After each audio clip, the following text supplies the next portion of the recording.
প্রত্যেক মানুষেরই ক্লোজ ফ্রেন্ডের সার্কেল আছে, ঘনিষ্ঠ বন্ধুর সার্কেল আছে। আরে ওই তো অমুকের লোক, সে তো অমুকের বন্ধু।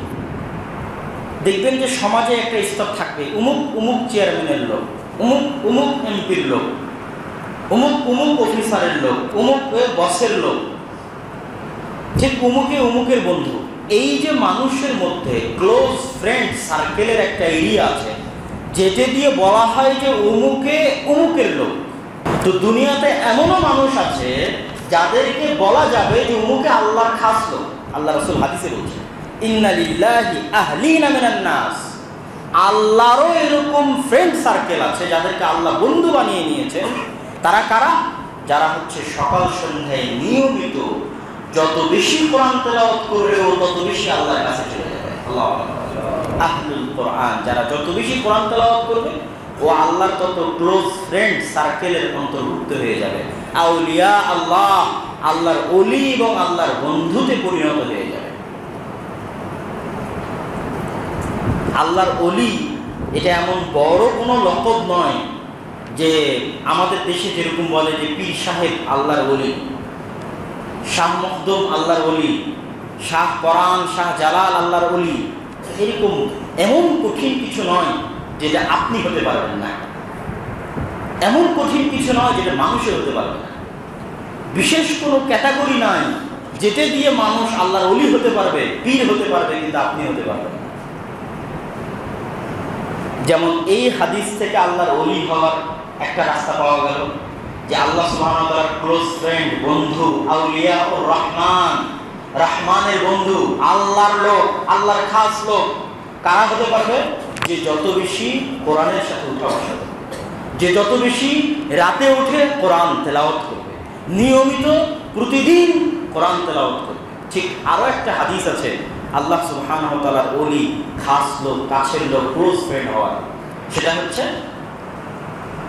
আল্লাহ সুবহানাহু ওয়া তাআলা আহাব্বুল আ'মাল ইনদাল্লাহ আল ফারাইজ, আল্লাহর সবচেয়ে প্রিয় ইবাদত হচ্ছে ফরজ, তথা ফরজ আদায় করতেই হবে। এবার ফরজের পরে যে যত বেশি নফল এবং সুন্নাত আদায় করবে সে তত আল্লাহর নিকটে যেতে থাকবে। এবং ফরজের পরে সুন্নাত এবং নফল আদায় করার মাধ্যমে আল্লাহর নিকটে যেতে যেতে এমন হবে যে তার হাত আল্লাহর হাত হয়ে যাবে, তার চোখ আল্লাহর চোখ হয়ে যাবে, তার কান আল্লাহর কান হয়ে যাবে, তার পা আল্লাহর পা হয়ে যাবে। সহিহ বুখারীর হাদিস, রাসূলুল্লাহ সাল্লাল্লাহু আলাইহি ওয়াসাল্লাম বলেছেন, তথা কি সে আল্লাহর ওলি হয়ে যাবে। এবং ওই হাদিসের একটা বাক্য আছে, যে তার সাথে শত্রুতা করবে আল্লাহ তার সাথে শত্রুতা করবে। এটাই তো বন্ধু মানে কি? আমার বন্ধুকে যে ডিস্টার্ব দিবে আমি অটোমেটিক বাই ডিফল্ট তার প্রতি ক্ষিপ্ত হয়ে যাবো, তার প্রতি রাগান্বিত হয়ে যাবো। আমার দলের নেতাকে যদি কেউ গালি দেয় আমি অটোমেটিক বাই ডিফল্ট তার বিরুদ্ধে লেগে যাব বা তার বিরোধিতায় অবতীর্ণ হয়ে যাব। তো একই অবস্থা, আল্লাহ সুবহানাহু ওয়া তাআলা যাকে ভালোবেসেছেন, যাকে তার কাছের বন্ধু বানিয়ে নিয়েছেন, দুনিয়ার যত বড় শক্তিশালী কেউ হোক না কেন তাকে যদি কষ্ট দেয় আল্লাহ ছেড়ে দিবেন? আল্লাহ ছেড়ে দিবেন না।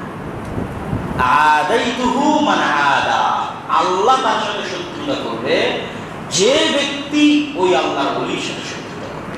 সম্মানিত উপস্থিতি, আমরা আমাদের বক্তব্যের শেষের দিকে চলে এসেছি। পবিত্র কোরআন এর মধ্যেও আল্লাহ সুবহানাহু ওয়া তাআলা বহু জায়গায় পবিত্র কোরআনের প্রতি মানুষকে উৎসাহিত করানোর জন্য বহু আয়াত অবতীর্ণ করেছেন, যা আজকের এক জুমার খুতবায় বলে সম্ভব নয়। যেমন আল্লাহ সুবহানাহু ওয়া তাআলা ইয়াতাদাব্বারুনাল কোরআন, তারা কি কোরআন নিয়ে চিন্তা ভাবনা করে না? আর এক আয়াতে আল্লাহ সুবহানাহু ওয়া তাআলা বলেছেন, ওয়ালাউ আনজালনাহু আলা জাবাল, আমরা যদি কোরআন অবতীর্ণ করতাম পাহাড়ের উপর, তাহলে কোরআনের ভিতরে যা আছে সেটার কারণে পাহাড় চূর্ণ বিচূর্ণ হয়ে যেত, পাহাড় এই ভার বহন করতে পারত না। সম্মানিত উপস্থিতি, রাসূলুল্লাহ সাল্লাল্লাহু আলাইহি ওয়াসাল্লাম কোরআন পড়তে গিয়ে কাঁদতেন এবং তার চোখ দিয়ে পানি ঝরত, এই মর্মেও হাদিসে বর্ণনা রয়েছে। আফালা ইয়াতাদাব্বারুনাল কোরআন আম আলা কুলুবিন আকফালুহা, তাদের অন্তরে কি তালা মারা আছে? তারা কোরআন পড়ে না কেন এবং কোরআন পড়ে কোরআন নিয়ে গবেষণা করে না কেন? সম্মানিত উপস্থিতি, আজকের এই সংক্ষিপ্ত বক্তব্য থেকে আমরা কোরআন তেলাওয়াত, কোরআন পড়া এবং কোরআন শিখার যে গুরুত্ব এবং যে প্রয়োজনীয়তা শিখলাম, জানলাম এবং বুঝলাম, সেটার উপর ভিত্তি করে আপনাদের সামনে আমাদের কয়েকটি কথা, এই কয়েকটি কথা বলে আজকের বক্তব্য শেষ করব ইনশাআল্লাহ আজিজ। সারমর্ম যদি বলি, কোরআন সবচেয়ে বরকতময় গ্রন্থ, কোরআন সবচেয়ে শক্তিশালী পাওয়ারফুল গ্রন্থ, কোরআন মুআজিজা। অন্য নবীদের উপর অবতীর্ণ হওয়া কিতাব মুআজিজা ছিল না, শুধু ওহী ছিল। কোরআন চিরস্থায়ী, চিরন্তন। কোরআন আল্লাহর বাণী, অন্য নবীদের উপর অবতীর্ণ হওয়া গ্রন্থ আল্লাহর বাণী নয়। কোরআনের সাথে মুসলিম উম্মার ভাগ্য জড়িত আছে। আমাদের সমাজে কোরআনের মূল্য যেমন হবে, মুসলিম উম্মার মান সম্মান পৃথিবীতে তেমন হবে। এবং কোরআন পড়া আমাদের উপর অপরিহার্য কর্তব্য, কোরআন তেলাওয়াত করা আমাদের উপর অপরিহার্য কর্তব্য, কোরআন শিখা আমাদের উপর অপরিহার্য কর্তব্য। কোরআন যে মুমিন পড়ে সে কেমন, সেটাও আমরা আলোচনা করেছি। কোরআন যে মুমিন পড়ে না সে কেমন, সেটাও আলোচনা করেছি। কোরআন পড়লে কি কি ফজিলত পাবো সেটাও আমরা আলোচনা করেছি। শিক্ষার জগতে মুসলমানের উপর ফরজ, প্রত্যেক মুসলমানের উপর ফরজ। সালাত যেমন ফরজ, কোরআন পড়তে পারে, কোরআনের অর্থ জানতে হবে, বুঝতে হবে, সেটাও অনেক গুরুত্বপূর্ণ। সেটারও নীতি আছে, কোরআন তার প্রমাণ বহন করে। কিন্তু সর্বনিম্ন স্তর হচ্ছে কোরআন আপনাকে পড়তে পারতে হবে এবং কোরআন পড়ার অভ্যাস থাকতে হবে। বাড়িকে অন্ধকার কবর বানানো যাবে না। এবং শুধু বাড়ির মহিলা কোরআন পড়বে এরকম নয়, বাড়ির পুরুষও কোরআন পড়বে, মুসলিম মাত্র কোরআন পড়বে। এবং এই কোরআন শিখা এবং শিখানো আমাদের জরুরি জিম্মেদারি এবং কর্তব্য। দুঃখজনক হলেও সত্য যে আমরা মুসলিম দেশ দাবি করলেও আমাদের দেশের সরকারি কোনো সিলেবাসে আমাদের সন্তানদের কোরআন শেখানোর কোনো ব্যবস্থা রাখা হয়নি। যে আমার ছেলে স্কুলে ভর্তি করলাম, সে অটোমেটিক কোরআন শিখবে, সুতরাং আমি নিশ্চিন্ত, আমি দায়িত্বমুক্ত। যে স্কুলে যাক না কেন কোরআন শিখতে পারবে। যেটা ধরেন সৌদি আরবের যে স্কুলে আপনার সন্তানকে ভর্তি করান না কেন, কোরআন যেহেতু বাধ্যতামূলক, অটোমেটিক শিখতে পারবে। কিন্তু আমার দেশে এই সিস্টেম নাই। এটা আমাদের জন্য কলঙ্ক এবং এটার জন্য আমাদের সচেতনতা সৃষ্টি করা উচিত, দাবি জানানো উচিত যে সর্বনিম্ন পক্ষে স্কুলগুলোতে ধর্ম শিক্ষার নামে যে বই রাখা আছে এটা অতটা উপকারী নয়। বরং ধর্ম শিক্ষার মতো করে ধর্ম শিক্ষা হিসেবে না রেখে সাবজেক্ট হিসেবে কোরআন এবং সাবজেক্ট হিসেবে আল্লাহর নবীর জীবন, আল্লাহর নবীর জীবনের মধ্যেই ধর্মের যে জিনিসগুলো শিখাতে চাই সেগুলো ওইভাবেই সিলেবাসের অন্তর্ভুক্ত করা যায়। কিন্তু ওই ফিকহের বইয়ের নামে জাস্ট ধর্ম শিক্ষা একটা সাবজেক্ট দিয়ে এবং মৌলিক কোনো বেসিক জ্ঞান তৈরি হয় না, এটা লস প্রজেক্ট। তো যেহেতু সরকারি সিলেবাসে নাই, সেহেতু আপনার সন্তানকে কোরআন শিখানোর দায়িত্ব আপনাকে নিতে হবে এবং প্রত্যেক মসজিদকে ওই মসজিদের আশেপাশে মুসলমানের পরিবারের সমাজে কোরআন শিখানোর দায়িত্ব নিতে হবে। আমাদের আজকের যে দাওয়াতি সফর, আমরা দেশব্যাপী যে দাওয়াতি সফরের কার্যক্রম শুরু করেছি ফি সাবিলিল্লাহ, আল্লাহ সুবহানাহু ওয়া তাআলার সন্তুষ্টির উদ্দেশ্যে, সেই কার্যক্রমের মূল লক্ষ্যই হচ্ছে কোরআন শিক্ষা বিষয়ে সচেতনতা তৈরি করা। আপনারা যারা শুনছেন আপনাদের মধ্যে সচেতনতা তৈরি করা, আপনারা যারা আজকে উপস্থিত হয়েছেন তাদের মধ্যে সচেতনতা তৈরি করা এবং এটার গুরুত্ব বোঝানোর জন্য সফর। কেন আমি আসছি ফি সাবিলিল্লাহ? শুধু এটার গুরুত্ব বোঝানোর জন্য, যেন আপনি বুঝেন যে আপনি আমাকে হাদিয়া দিয়েও ডেট নিয়েও নিয়ে যেতে পারেন না, কিন্তু আমি আজকে আপনার কাছে হাদিয়াও চাইনি, ফি সাবিলিল্লাহ ফিরে আসছি আপনার মসজিদে এবং আরও অসংখ্য মসজিদে যাব, অথচ মানুষ ডেট নেওয়ার জন্য ফোন দিচ্ছে কিন্তু আমি তাকে ডেট দিচ্ছি না, অথচ সে আমাকে গাড়ি দিবে, পাথর দিবে, সকল কিছু দিবে, কিন্তু আমি স্বেচ্ছায় আপনার কাছে আসছি, গোদাগাড়ির মানুষের কাছে আসছি, বাসুদেবপুরের মানুষের কাছে আসছি, এটার গুরুত্ব বুঝাতে, তথা আমার আশাটাও এটার গুরুত্ব বুঝাতে যে কোরআন শিক্ষা কার্যক্রম প্রত্যেক মসজিদে প্রত্যেক মুসলমানের সন্তানের জন্য থাকতে হবে। থাকলে আরও ভালোভাবে সেটাকে চালু করতে হবে, অ্যাক্টিভ করতে হবে, যেন কোনো মুসলমানের সন্তান কোরআনবিহীন বড় না হয়, যেন কোনো মুসলমানের সন্তান কোরআনবিহীন কোরআনবিহীন প্রজন্ম যেন আমরা না দেখি। এই আন্দোলন, এই সংগ্রাম প্রত্যেক মুসলমান, নিজে কোরআন শিখা এটাও আপনার দায়িত্ব, সন্তানকে কোরআন শেখানো এটাও আপনার দায়িত্ব, মসজিদে কোরআন শিক্ষার ব্যবস্থা করা এটাও আপনার দায়িত্ব। যে মসজিদে আছে সেখানে আরও যত্ন নেওয়া, আরও ভালোভাবে চালু করা, যে সকল মুসলমানের সন্তান আসে কিনা, কেন আসে না, কিভাবে নিয়ে আসা যায়, কেমনে তাদেরকে ভালো শিক্ষা দেওয়া যায়, আর যদি চালু না থাকে তাহলে কিভাবে চালু করা যায়। এই সচেতনতা তৈরি করার জন্য আমাদের এই সফর আদ-দাওয়া ইলাল্লাহর পক্ষ থেকে। এবং আমাদের এই পুরো সফরে বিভিন্নভাবে বিভিন্ন সময়ে আমরা কোরআন কেন্দ্রিকই আলোচনা করব। যেমন কোরআন কেন্দ্রিক আলোচনা হয়তো বিভিন্ন রকম হতে পারে, যেমন কোরআনের গুরুত্ব তাৎপর্যের উপর আলোচনা হলো। আর একবার কি হতে পারে, কোরআনের সরাসরি কোরআন থেকে তাফসীর হতে পারে, সূরা ফাতিহা থেকে তাফসীর হতে পারে, সূরা বাকারা থেকে তাফসীর হতে পারে। তথা কোরআন কেন্দ্রিক আলোচনা হবে মানে একই রকম আলোচনা হবে এরকম না, তথা এই পুরো সফরে কোরআন কেন্দ্রিক আলোচনা হবে। সেটা কোরআনের গুরুত্বের উপরও হতে পারে, কোরআন থেকে তাফসীরের উপরও হতে পারে। তাহলে তার মতো একটি সূরা নিয়ে আসো, ওয়ালাউ ইজতামাআল ইনসু ওয়াল জিন, মানুষ এবং জিন একত্রিত হয়ে, আল্লাহ সুবহানাহু ওয়া তাআলা কোরআন মাজিদে চ্যালেঞ্জ করেছেন যে সমগ্র পৃথিবীর সকল মানুষ এবং সমগ্র পৃথিবীর সকল জিন একত্রিত হয়ে কোরআনের মতো একটি সূরা, কোরআনের মতো একটি আয়াত নিয়ে আসবে, এটা চ্যালেঞ্জ। কিন্তু তাদের পক্ষে সক্ষম হবে না, তাদের সাধ্যে কুলাবে না। কেননা যেই সময়ে কোরআন অবতীর্ণ হয়েছে ওই সময়টা ছিল আরবি সাহিত্যের সবচেয়ে উন্নত, সবচেয়ে দামি এবং সবচেয়ে শ্রেষ্ঠতম যুগ আরবি সাহিত্যে। সেই সময়ের বড় বড় সাহিত্যিকগণ পবিত্র কোরআনের মতো আয়াত এবং সূরা তৈরি করতে পারে না। তাদেরকে আশ্চর্য হয়ে বলতে হয়েছে, এই কোরআন হয় তিনি জাদুকর, না হয় তিনি কবি। বলতে বলতে একটা পর্যায়ে তাদেরকে বলতে হয়েছে যে না, এটা মানুষের পক্ষ থেকে সম্ভব নয়। তাহলে কোরআন হচ্ছে মুআজিজা, চিরস্থায়ী মুআজিজা। যতদিন পৃথিবী থাকবে ততদিনের জন্য মুআজিজা। এবার এই কোরআনের সাথে আল্লাহ সুবহানাহু ওয়া তাআলা মুসলিম উম্মার ভাগ্য লিখে দিয়েছেন, মুসলিম উম্মার ভাগ্য জড়িত করে দিয়েছেন। ইন্নাল্লাহা ইয়ারফাউ বিহাযাল কিতাবি আকওয়ামান ওয়া ইয়াদউ বিহি আখারিন। এই কোরআন দিয়ে মুসলিম উম্মার একদল মানুষ পৃথিবীর সর্বোচ্চ স্থানে আসীন হয়েছে। এই কোরআন দিয়ে মুসলিম উম্মার একদল মানুষ পৃথিবীর সর্বনিম্ন স্তরে চলে গেছে, যারা আমরা। আর আমাদের পূর্বসূরীদের একদল জামাআত এই কোরআন দিয়েই পৃথিবীর সর্বোত্তম, সর্বোন্নত স্তরে পৌঁছে গেছে। কিভাবে? এই কোরআনকে মূল্যায়ন করার মাধ্যমে, কোরআনকে কিতাবান মাহজুরা, পরিত্যক্ত কিতাব হিসেবে ফেলে না দেওয়ার মাধ্যমে। আমাদের সমাজে কোরআন কিতাবান মাহজুরা, পরিত্যক্ত কিতাবে পরিণত হয়েছে। আমাদের বাড়িতে কিতাবান মাহজুরা, পরিত্যক্ত কিতাবে পরিণত হয়েছে।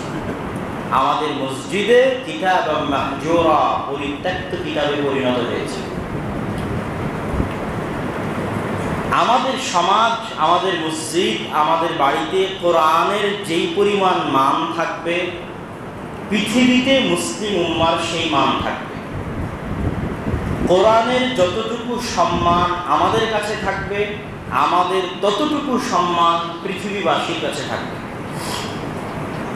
এটা আল্লাহ সুবহানাহু ওয়া তাআলা এবং তার রাসূল হাদিসে স্পষ্টভাবে বলে দিয়েছেন। এই জন্য রাসূলুল্লাহ সাল্লাল্লাহু আলাইহি ওয়াসাল্লাম বলেছেন, যেই বাড়িতে কোরআন আছে কিন্তু তেলাওয়াত করা হয় না, কাল কবর, কবরের মতো অন্ধকার। কোরআন আছে কিন্তু তেলাওয়াত করা হয় না, কবরের মতো অন্ধকার। এবং যে সমস্ত মুমিন কোরআন তেলাওয়াত করে না, তাদের উদাহরণ দিয়ে রাসূলুল্লাহ সাল্লাল্লাহু আলাইহি ওয়াসাল্লাম বলছেন, আল মুমিন আল্লাযী ইয়াকরাউল কুরআন ওয়া ইয়ামালু বিহি এমন মুমিন যে কোরআন তেলাওয়াত করে এবং তার উপর আমল করে, সে ওই ফলের মতো তা'মুহা তিব ওয়া রিহুহা তিব, যা খেতেও সুস্বাদু, যার গন্ধও সুস্বাদু, গন্ধও খুব সুন্দর, খেতেও স্বাদ। ওয়াল মুমিন আল্লাযী লা ইয়াকরাউল কুরআন ওয়া ইয়া'মালু বিহি, এমন মুমিন যে কোরআনের উপর আমল করে কিন্তু কোরআন তেলাওয়াত করে না, তথা 5 ওয়াক্ত সালাতে আসে কিন্তু কোরআন তেলাওয়াতের অভ্যাস নাই, সুদ ঘুষ মুক্ত জীবন যাপন করে কিন্তু কোরআন তেলাওয়াতের অভ্যাস নাই। কাত্তামারাতি তা'মুহা তিবুন লা রিহা লাহ, এমন খেজুরের মতো যার স্বাদ আছে কিন্তু গন্ধ নাই। ওয়া মাসালুল মুনাফিক আল্লাযী ইয়াকরাউল কুরআন রিহুহা তিব ওয়া তা'মুহা মুর, এমন মুনাফিক যে কোরআন তেলাওয়াত করে অথচ মুনাফিক, কথা বললে মিথ্যা বলে, ওয়াদা করলে ভঙ্গ করে, মানুষকে গালি দেয় কিন্তু আবার কোরআনও তেলাওয়াত করে, তথা তার মধ্যে মুনাফিকের আলামত আছে, চিহ্ন আছে, কিন্তু সে কোরআন তেলাওয়াত করে। কার রায়হানা রিহুহা তিব ওয়া তা'মুহা মুর, এমন ফলের মতো যেই ফলের গন্ধ আছে কিন্তু গন্ধ সুন্দর দেখে মুখে দিতে গেলে তিতা লাগবে, ধোঁকা খাবে। গন্ধ সুন্দর তথা মাকাল ফলের মতো বাইরে থেকে দেখতে সুন্দর কিন্তু ভিতরে গেলে দেখবেন তিক্ত, পচা এবং নষ্ট। আর এমন ব্যক্তি আল্লাযী লা ইয়াকরাউল কুরআন, এমন মুনাফিক যার কাজও মুনাফিকের মতো কিন্তু কোরআনও তেলাওয়াত করে না, কাজও মুনাফিকের মতো কোরআনও তেলাওয়াত করে না, তথা আমাদের অধিকাংশ মানুষ যাদের অন্তরে ঈমান আছে কিন্তু কাজ মুনাফিকের মতো এবং কোরআনও তেলাওয়াত করে না। কাল হানজালাহ তা'মুহা মুর আও খাবিস ওয়া রিহুহা মুর, কাঁটাযুক্ত ফলের মতো যার গন্ধ দুর্গন্ধ, যার স্বাদও তিক্ত এবং খারাপ স্বাদ, মুখে তিক্ত এবং বিষ্ঠা, জঘন্য নিকৃষ্ট স্বাদের মতো, আবার কাঁটাযুক্ত, আবার দুর্গন্ধযুক্ত। এই মুমিনের অবস্থা হচ্ছে সেই রকম, যার মধ্যে মুনাফিকের চিহ্ন আছে এবং কোরআন তেলাওয়াত করে না, সে কাঁটাযুক্ত, দুর্গন্ধযুক্ত, তিক্ত ফলের মতো। সম্মানিত উপস্থিতি, রাসূলুল্লাহ সাল্লাল্লাহু আলাইহি ওয়াসাল্লাম এই হাদিসে আমাদের সকলের মাপকাঠি এবং অবস্থা রাসূলুল্লাহ সাল্লাল্লাহু আলাইহি ওয়াসাল্লাম স্পষ্ট করে দিয়েছে।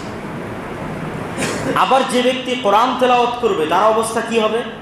রাসূলুল্লাহ সাল্লাল্লাহু আলাইহি ওয়াসাল্লাম বলেছেন, ইউকালু লি সাহিবিল কুরআন ইযা দাখালাল জান্নাহ, যদি কোরআন তেলাওয়াতকারী ব্যক্তি জান্নাতে প্রবেশ করতে সক্ষম হয় তাহলে কোরআন তেলাওয়াতকারী ব্যক্তিকে বলা হবে ইকরা ওয়াসআদ, কোরআন পাঠ করো আর উঠতে থাকো। জান্নাতের যে স্তরভেদ আছে এই স্তরভেদের উপরের দিকে উঠতে থাকো আর কোরআন তেলাওয়াত করতে থাকো। জান্নাতের ওইটাই তোমার সর্বোচ্চ স্থান যেখানে তোমার কোরআন পড়া শেষ হবে। আল্লাহু আকবার।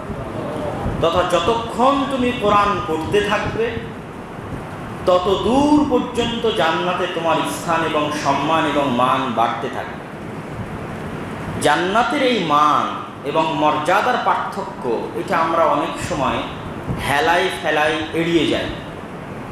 আমরা কি মনে করি কোনো মতে জান্নাতে প্রবেশ করতে পারলেই যথেষ্ট, কিন্তু সালাফে সালেহিন বলেছেন জান্নাতে প্রবেশ করার পর মুমিনদের সবচেয়ে বেশি আফসোস হবে, জান্নাতে প্রবেশ করার পরে আফসোস হবে আমার এবং আপনার। যদি আমরা জান্নাতে প্রবেশ করতে সক্ষম হই তাহলে জান্নাতে প্রবেশ করার পরে আমাদের সবচেয়ে বেশি আফসোস হবে যদি আমরা দুনিয়াতে আরেকটু জিকির করতাম, আরেকটু কোরআন তেলাওয়াত করতাম, তাহলে আমাদের জান্নাতের এই ক্যাটাগরি, এই ক্লাস আরেকটু বাড়ত।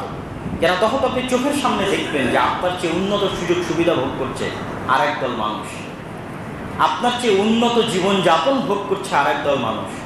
তো দুনিয়াতেও মানুষকে দেখে গেলেন উন্নত জীবনযাপন করতে আর আফসোস করতে, এবার জান্নাতে গিয়েও আফসোস করতে। তো জান্নাতের এই সুযোগ সুবিধার পার্থক্য বাস্তব। জান্নাতের এই সম্মান এবং মর্যাদার পার্থক্য বাস্তব। সুতরাং এটার প্রতি মুমিন এবং মুসলমানদের আগ্রহী হওয়া উচিত। আর এই আগ্রহী হওয়ার সবচেয়ে বড় মাধ্যম হচ্ছে আল্লাহর জিকির। আর আফজালুল যিকরি কি? তিলাওয়াতুল কোরআন। কালিমাতু লা ইলাহা ইল্লাল্লাহ যেমন আফজালুল যিকর, ঠিক তেমনি তিলাওয়াতুল কোরআন আফজালুল যিকর। পবিত্র কোরআন তিলাওয়াত করা সর্বোত্তম জিকির।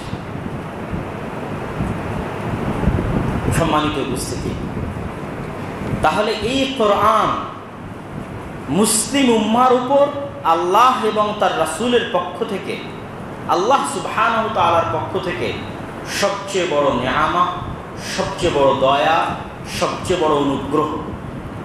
এই কোরআন সবচেয়ে শক্তিশালী কিতাব, সবচেয়ে বরকতময় কিতাব আলা ওয়াজহিল আরদ।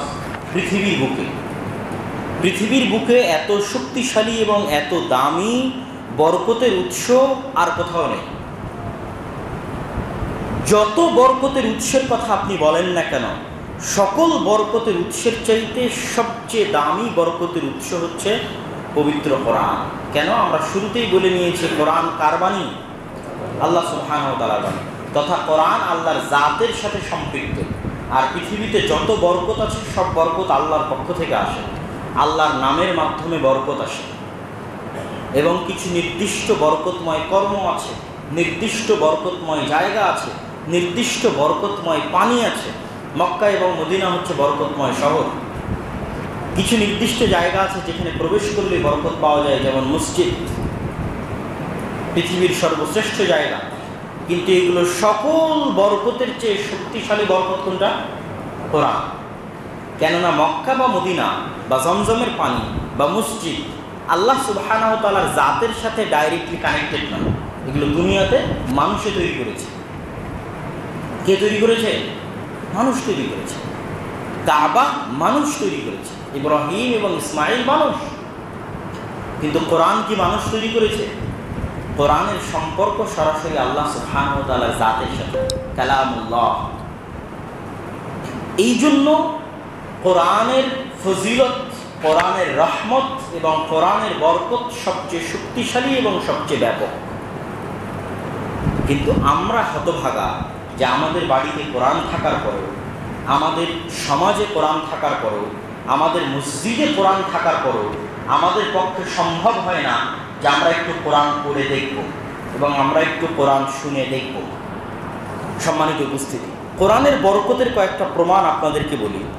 আপনারা জানেন যে রমজান মাসের গুরুত্ব এবং ফজিলত, আপনারা যখনই রমজান মাস আসে তখনই আপনারা রমজান মাসের গুরুত্ব এবং ফজিলত সম্পর্কে শুনে থাকবেন। লাইলাতুল কদর যখন আসে, লাইলাতুল কদরের গুরুত্ব এবং ফজিলত সম্পর্কে শুনে থাকবেন। কিন্তু আমি আপনাদেরকে রমাজানের বক্তব্য বলেছি এবং আজকে সংক্ষিপ্ত আকারে বলে যাচ্ছি যে রমাজানের যে পুরো রমাজানের বরকতের যত ফজিলতের যত হাদিস আছে, লাইলাতুল কদরের যত বরকত এবং ফজিলতের যত হাদিস আছে, এগুলো সবগুলোই কোরআনের কারণে। লিল কোরআন, কোরআনের কারণে, কোরআনের ফজিলতে, কোরআনের বরকতে। শাহরু রমাদান আল্লাযী উনজিলা ফীহিল কোরআন। রমাজান এত শ্রেষ্ঠ কেন? রমাজানে কোরআন অবতীর্ণ হয়েছে। তাই কোরআনের বরকতে একটা মাসকে সর্বশ্রেষ্ঠ মাস করে দেওয়া হয়েছে। কেন? ওই মাসে কোরআন অবতীর্ণ হয়েছে। ইন্না আনজালনাহু ফী লাইলাতিল কদর। লাইলাতুল কদরি খায়রুম মিন আলফি শাহর। 1000 মাসের চেয়ে উত্তম করা হয়েছে লাইলাতুল কদরকে। ঘোষণা করা হয়েছে কার বরকতে? কোরআনের বরকতে। এটা কোরআনের সম্মান। কোরআন যেহেতু ওই রাতে অবতীর্ণ হয়েছে, এই জন্য কোরআনের সম্মানে ওই রাতকে 1000 মাসের চেয়ে শ্রেষ্ঠ ঘোষণা করা হয়েছে। কোরআন যেহেতু রমজানে অবতীর্ণ হয়েছে, এই জন্য কোরআনের সম্মানে রমজানকে শ্রেষ্ঠতম ইবাদতের জন্য শ্রেষ্ঠতম মাসে পরিণত করা হয়েছে। তাহলে কোরআনের যে ব্যক্তি এবার নিজে কোরআন পড়বে তার অবস্থা কী হবে? সে কতটা বরকতের মালিক হবে, সে কতটা সম্মানের মালিক হবে ইহকালে এবং পরকালে। রমজানের যদি এ অবস্থা হয় কোরআনের বরকতে, লাইলাতুল কদরের যদি অবস্থা হয় কোরআনের বরকতে, তাহলে যে কোরআন পড়বে তার কি হবে? এবং উম্মতে মুহাম্মাদি যে সর্বশ্রেষ্ঠ উম্মাহ, তার কারণও হচ্ছে এই উম্মতকে কি দেওয়া হয়েছে? কোরআন দেওয়া হয়েছে। এই উম্মতের কাছে সূরা ফাতিহা আছে, যা মুসা আলাইহিস সালাতু ওয়াস সালামের কওমের কাছে ছিল না। এই উম্মতের প্রতিটা সদস্য সূরা ফাতিহা জানে। as-sab'a al-mathani যা তাওরাত, জবুর, ইনজিলে অবতীর্ণ হয়নি, যা মুসা আলাইহিস সালাতু ওয়াস সালামের কাছে ছিল না, যা ঈসা আলাইহিস সালাতু ওয়াস সালামের কাছে ছিল না, যা ইব্রাহিম আলাইহিস সালাতু ওয়াস সালামের কাছে ছিল না, অথচ এই উম্মতের প্রত্যেক সদস্যের কাছে আছে। এই সূরা ফাতিহার বরকতে, সূরা বাকারার বরকতে, সূরা আলে ইমরানের বরকতে, কোরআনের বরকতে সর্বশ্রেষ্ঠ উম্মাহ। অল্প ইবাদত করলেও, অল্প হায়াত হলেও তাদের চেয়ে বেশি নেকি পাবে কোরআনের লিখিতে, কোরআনের বরকতে। এবং আমাদের নবী মুহাম্মদ সাল্লাল্লাহু আলাইহি ওয়াসাল্লাম সর্বশ্রেষ্ঠ নবী, কেননা তার উপর কোন কিতাব অবতীর্ণ হয়েছে? কোরআন অবতীর্ণ হয়েছে। রাসূলুল্লাহ সাল্লাল্লাহু আলাইহি ওয়াসাল্লাম বলছেন, মাজতামাআ কওমুন ফি বাইতিন মিন বুয়ুতিল্লাহ আযযা ওয়া জাল্লা ইয়াতলুনা কিতাবাল্লাহ ওয়া ইয়াতাদারাসুনা বাইনাহুম ইল্লা নাযালাত আলাইহিমুস সাকিনাহ ওয়া হাফফাতহুমুল মালায়েকা ওয়া গাশিয়াতহুমুর রাহমাহ ওয়া যাকারাহুমুল্লাহ ফি মান ইনদাহু ওয়া মান আবতা বিহি আমালুহু লাম ইউসরি' বিহি নাসাবুহু। মাজতামা কওমুন ফি বাইতিন মিন বুয়ুতিল্লাহ, এই সারা পৃথিবীর যে কোনো প্রান্তে, যে কোনো মসজিদে, বাইতুম মিন বুয়ুতিল্লাহ, আল্লাহর ঘরগুলোর যে কোনো এক ঘরে, সারা পৃথিবীর যে কোনো প্রান্তে, আল্লাহর যে কোনো এক ঘরে আল্লাহর বান্দা এবং বান্দিরা যদি একত্রিত হয়, ইয়াতলুনা কিতাবাল্লাহ, আল্লাহর কোরআন শিখার জন্য এবং শিখানোর জন্য, ইয়াতাদারাসুনা বাইনাহুম, পরস্পর সেই কোরআন পড়ে এবং পড়ায়, ইয়াতাদারাসুনা বাইনাহুম, পড়ে এবং পড়ায়, ইল্লা নাযালাত আলাইহিমুস সাকিনাহ, আসমান থেকে তাদের উপর সাকিনাহ, প্রশান্তি অবতীর্ণ হবে তাদের হৃদয়ের উপর, ওয়া হাফফাতহুমুল মালায়েকা, এবং ফেরেশতারা তাদেরকে ঘিরে ধরবে। কিছু ফেরেশতার এটাই দায়িত্ব দেওয়া আছে যে তারা পৃথিবীতে চলতেই থাকে, শুধু এটা দেখার জন্য কোথায় 2টা 5টা 10টা মানুষ একত্রিত হয়ে কোরআন পড়ছে এবং পড়াচ্ছে। এটাই কিছু ফেরেশতার দায়িত্ব দেওয়া আছে। এখন আপনি কল্পনা করেন আমরা তাদের মধ্যে কিনা। হাজার হাজার লক্ষ লক্ষ মুসলমান কয়জন দিনে কোরআন পড়ে, কয়জন সকালে কোরআন পড়ে? তাহলে ওই ফেরেশতা খুঁজতেই থাকে কোথায় একদল মানুষ একত্রিত হয়ে কোরআন পড়ছে এবং পড়াচ্ছে। আমরা কি তাদের মধ্যে? তারা কি কোনোদিন আমাদেরকে পায় যে আমরা কোরআন পড়ছি এবং পড়াচ্ছি? পায় না। হাফফাতহুমুল মালায়েকা, ফেরেশতা, একদল ফেরেশতা তাদেরকে ঘিরে ধরে। ওয়া গাশিয়াতহুমুর রাহমাহ, এবং আল্লাহর রহমত তাদের উপর অবতীর্ণ হয়। ওয়া যাকারাহুমুল্লাহ ফি মান ইনদাহ, আর আল্লাহ তাদেরকে স্মরণ করেন তার আশেপাশে যারা আছে তাদের কাছে, তথা আল্লাহর আশেপাশে যে সমস্ত ফেরেশতা আছে তাদের নিকটে আল্লাহ স্মরণ করেন এই কওমকে, এই জাতিকে, যারা একত্রিত হয়ে কি পড়ছে? কোরআন পড়ছে। ওয়ামান আবতা বিহি আমালুহু লাম ইউসরি' বিহি নাসাবুহু, যার আমল তাকে পিছে করে দিল, তার বংশমর্যাদা, তার রাজনৈতিক ক্ষমতা তাকে কিয়ামতের মাঠে এগিয়ে দিতে পারবে না। এটা হাদিসের শেষ বাক্য। যার আমল তাকে পিছে করে দিল, তার বংশমর্যাদা, তার ধন দৌলতের পাওয়া, তার রাজনৈতিক ক্ষমতা তাকে এগিয়ে দিতে পারবে না। রাসূলুল্লাহ সাল্লাল্লাহু আলাইহি ওয়াসাল্লাম আরেক হাদিসে বলছেন, আইয়ুকুম ইউহিব্বু আন ইয়াগদুয়া কুল্লা ইয়াউমিন ইলা বুতহান ওয়া ইলা আল-আতীক, তোমাদের মধ্যে কে ভালোবাসে যে প্রতিদিন আতীক এবং বুতহান বাজারে গিয়ে, মদিনার 2টা বাজারের নাম, বাজারে গিয়ে মানুষের সাথে গন্ডগোল এবং মারামারি করা ছাড়াই, কথা কাটাকাটি ছাড়াই, অমিল, মনের অমিল হওয়া ছাড়াই 2টা দামি উন্নত উট নিয়ে বাসায় ফিরবে বাজার থেকে। আচ্ছা, আরব সমাজে উটের মূল্য বুঝতে হলে আপনাকে আজকের যুগে BMW গাড়ির মূল্য বুঝতে হবে। যে আপনি এখন শোরুমে যাবেন এবং শোরুমে গিয়ে 2টা BMW গাড়ি নিয়ে আসবেন, তাহলে এই উদাহরণ আপনার বোঝা সহজ হবে। আরবদের কাছে উটের মূল্য আজকেও এরকমই। কে না চায় যে হ্যাঁ সে শোরুমে যাবে এবং 2টা সবচেয়ে দামি মোটরসাইকেল, 2টা সবচেয়ে দামি গাড়ি সে উঠিয়ে নিয়ে আসবে। তখন রাসূলুল্লাহ সাল্লাল্লাহু আলাইহি ওয়াসাল্লাম বলছেন, আফালা ইয়াগদু আহাদুকুম ইলাল মসজিদ فيعلم أو يقرأ آيتين من كتاب الله عز وجل তোমাদের মধ্যে কেউ কি পারে না যে সকাল সকাল মসজিদে যাবে, নিজে কোরআনের দুটো আয়াত শিখবে এবং মানুষকে কোরআনের দুটো আয়াত শিখাবে, দুটো আয়াত সমান দুটো উট, তিনটা আয়াত সমান তিনটে উট, চারটা আয়াত সমান চারটে উট, তথা সে যত আয়াত শিখবে আর যত আয়াত শিখাবে তার আয়াত সমপরিমাণ তত সে উট। তথা আজকের বাজারে যদি আপনি মনে করেন দামি মোটরসাইকেল, দামি গাড়ি, BMW গাড়ি, তাহলে ঠিক আছে। তাহলে রাসূলুল্লাহ সাল্লাল্লাহু আলাইহি ওয়াসাল্লাম কোরআনের একটি আয়াত শিখা এবং শিখানোকে কতটা গুরুত্বের সাথে আমাদের মাঝে পেশ করেছে। যদিও আমাদের মাঝে প্রসিদ্ধ যে হাদিসগুলো আছে সে হাদিসগুলো আমরা জানি, যেমন খায়রুকুম মান তাআল্লামাল কোরআন ওয়া আল্লামাহু, তোমাদের মধ্যে সর্বোত্তম সে যে কোরআন শিখে এবং শেখায়। আমাদের মাঝে প্রসিদ্ধ হাদিস যে পবিত্র কোরআনের প্রতিটি হরফ সমান এক নেকি। রাসূলুল্লাহ সাল্লাল্লাহু আলাইহি ওয়াসাল্লাম বলেছেন আলিফ লাম মিম একটা হরফ নয়, আলিফ একটা হরফ, লাম একটা হরফ, মিম একটা হরফ, তথা আলিফ সমান 10 নেকি, লাম সমান 10 নেকি, মিম সমান 10 নেকি।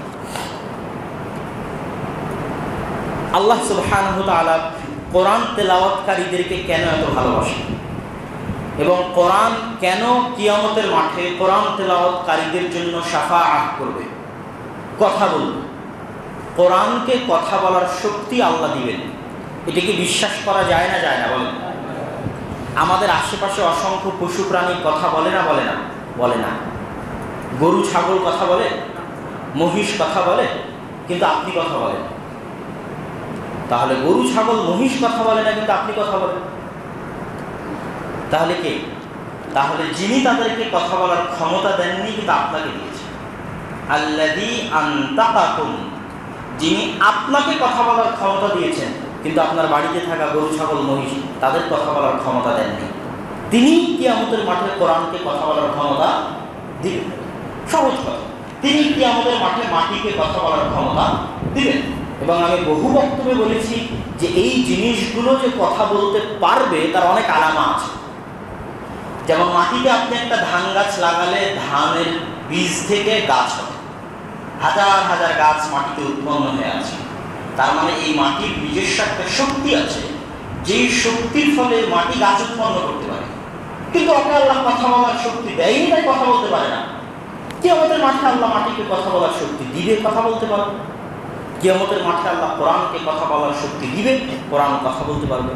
এবং কোরআন কিয়ামতের মাঠে তার তেলাওয়াতকারীদের জন্য শাফাআত করবে।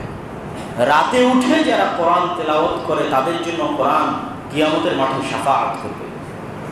ঠিক ওই একই অর্থবোধক একটা হাদিস রাসূলুল্লাহ সাল্লাল্লাহু আলাইহি ওয়াসাল্লাম বলছেন, ইন্না লিল্লাহি আহলিনা মিনান নাস ওয়া ইন্না আহলাল কোরআন আহলুল্লাহ ওয়া খাওয়াসুহু।